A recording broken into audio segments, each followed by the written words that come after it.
Genesis chapter 30, verse 1 through verse 13, increase of Jacob's family. BC 1745. And when Rachel saw that she bare Jacob no children, Rachel envied her sister, and said unto Jacob, Give me children, or else I die. And Jacob's anger was kindled against Rachel. And he said, Am I in God's stead, who hath withheld from thee the fruit of the womb? And she said, Behold my maid Bilhah, go in unto her, and she shall bear upon my knees, that I may also have children by her. And she gave him Bilhah her handmaid to wife, and Jacob went in unto her. And Bilhah conceived, and bare Jacob a son. And Rachel said, God hath judged me, and hath also heard my voice, and hath given me a son. Therefore called she his name Dan. And Bilhah Rachel's maid conceived again, and bare Jacob a second son. And Rachel said, With great wrestlings have I wrestled with my sister, and I have prevailed. And she called his name Naphtali. When Leah saw that she had left bearing, she took Zilpah her maid, and gave her Jacob to wife. And Zilpah Leah's maid bare Jacob a son. And Leah said, A troop cometh. And she called his name Gad. And Zilpah Leah's maid bare Jacob a second son. And Leah said, Happy am I, for the daughters will call me blessed. And she called his name Asher. We have here the bad consequences of that strange marriage which Jacob made with the two sisters. Here is an unhappy disagreement between him and Rachel. Genesis chapter 30 verse 1. Genesis chapter 30 verse 2, occasioned not so much by her own barrenness as by her sister's fruitfulness, Rebekah. The only wife of Isaac was long childless, and yet we find no uneasiness between her and Isaac. But here, because Leah bears children, Rachel cannot live peaceably with Jacob. One Rachel frets, she envied her sister. Verse 1, envy is grieving at the good of another, than which no sin is more offensive to God, nor more injurious to our neighbor and ourselves. She considered not that it was God that made the difference, and that though, in this single instance, her sister was preferred before her, yet in other things she had the advantage. Let us carefully watch against all the risings and workings of this passion in our minds. Let not our eye be evil towards any of our fellow servants, because our master's is good. But this was not all. She said to Jacob, Give me children, or else I die. Note, we are very apt to err in our desires of temporal mercies, as Rachel here. One child would not content her, but because Leah has more than one, she must have more too. Give me children too. Her heart is inordinately set upon it. And if she have not what she would have, she will throw away her life, and all the comforts of it. Give them to me, or else I die. That is, I shall fret myself to death. The want of this satisfaction will shorten my days. Some think she threatens Jacob to lay violent hands upon herself, if she could not obtain this mercy. 3. She did not apply to God by prayer, but to Jacob only, forgetting that children are a heritage of the Lord. Psalm 127, verse 3. We wrong both God and ourselves when our eye is more to men, the instruments of our crosses and comforts, than to God the author. Observe a difference between Rachel's asking for this mercy and Hannah's. 1 Samuel chapter 1, verse 10. 1 Samuel chapter 1, verse 11. Rachel envied. Hannah wept.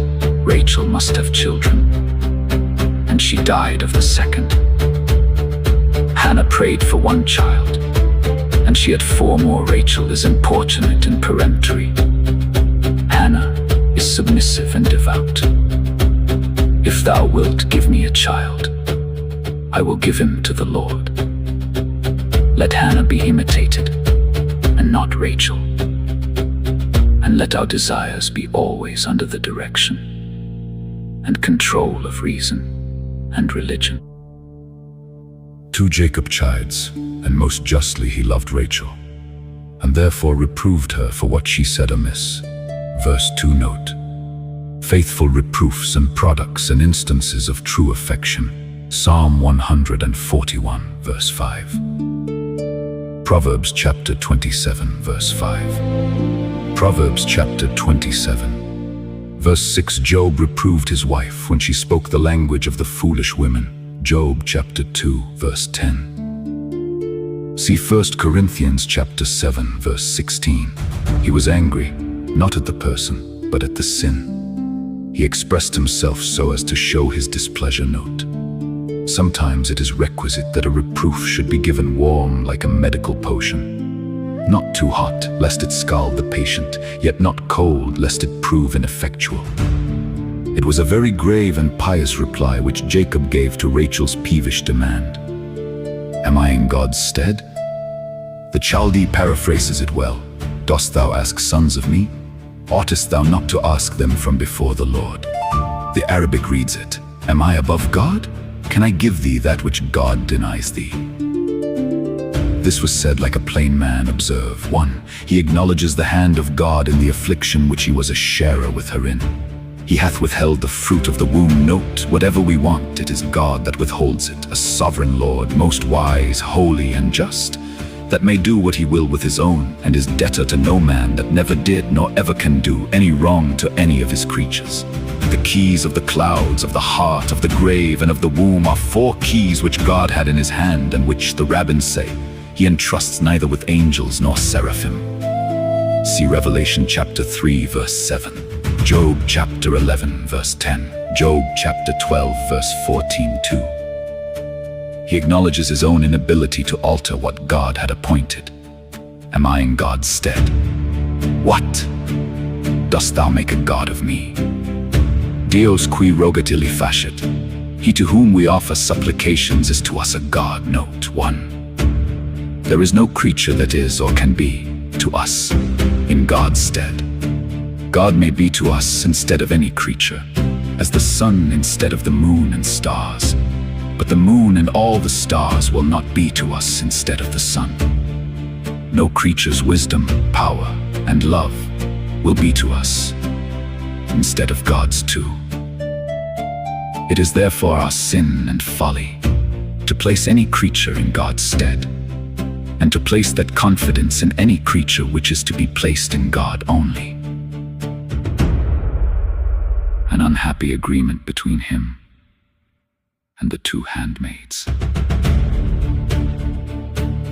1. At the persuasion of Rachel, he took Bilhah her handmaid to wife, that, according to the usage of those times, his children by her might be adopted and owned as her mistress's children. Verse 3. She would rather have children by reputation than none at all. Children that she might fancy to be her own, and call her own, though they were not so. One would think her own sister's children were nearer akin to her than her maids, and she might with more satisfaction have made them her own, if she had so pleased. But so natural is it for us all to be fond of power. Children that she had a right to rule were more desirable to her than children that she had more reason to love. And, as an early instance of her dominion over the children born in her apartment, she takes a pleasure in giving them names that carry in them nothing but marks of emulation with her sister, as if she had overcome her. 1. At law. She calls the first son of her handmaid Dan, judgment, saying, God hath judged me. Verse 6, that is, given sentence in my favor. 2. In battle, she calls the next Naphtali, wrestling, saying, I have wrestled with my sister, and have prevailed. Verse 8, as if all Jacob's sons must be born men of contention. see what roots of bitterness, envy, and strife are, and what mischief they make among relations. 2. At the persuasion of Leah, he took Zilpah her handmaid to wife also. Verse 9. Rachel had done that absurd and preposterous thing of giving her maid to her husband in emulation with Leah. And now Leah, because she missed 1 year in bearing children, does the same, to be even with her, or rather to keep before her. See the power of jealousy and rivalship, and admire the wisdom of the divine appointment which unites one man and one woman only. For God hath called us to peace and purity. 1 Corinthians chapter 7, verse 15. 2 sons Zilpah bore to Jacob, whom Leah looked upon herself as entitled to, in token of which she called one Gad. Verse 11. Promising herself a little troop of children. And children are the militia of a family, they fill the quiver. Psalm 127, verse 4. Psalm 127, verse 5. The other she called Asher, happy, thinking herself happy in him, and promising herself that her neighbors would think so too. The daughters will call me blessed. Verse 13. Note, it is an instance of the vanity of the world and the foolishness bound up in our hearts that most people value themselves and govern themselves more by reputation than either by reason or religion. They think themselves blessed if the daughters do but call them so. There was much amiss in the contest and competition between these 2 sisters, yet God brought good out of this evil, for the time being now at hand when the seed of Abraham must begin to increase and multiply. Thus Jacob's family was replenished with 12 sons, heads of the thousands of Israel, from whom the celebrated 12 tribes descended, and were named